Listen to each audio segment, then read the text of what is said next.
এটা ভালো হবে একদমই এক্সপেক্ট করবেন না।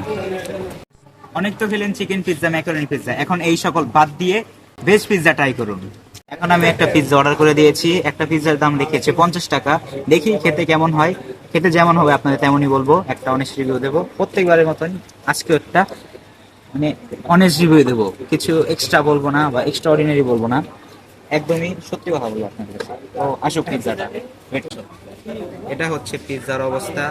পিৎজাটা মাঝখান থেকে একটু ভেঙে গিয়েছে, একটু ভুলভাবে রাখা হয়েছিল, কিন্তু নামের ভেজ পিৎজা না। এখানে আমরা অনেক প্রকারের সবজি দেখা যাচ্ছে, অনেক প্রকারের সবজি ঠান্ডা হয়ে গিয়েছে, অনেক আগের মনে বানানো, কিন্তু অনেক প্রকারের সবজি এখানে দেখা যাচ্ছে, সসও উপরে আছে। আর এই হচ্ছে সবজির পরিমাণ, সবজির পরিমাণও ভালোই আছে, কিন্তু দেখা যাক, এখন খেয়ে ট্রাই করে দেখা যাক।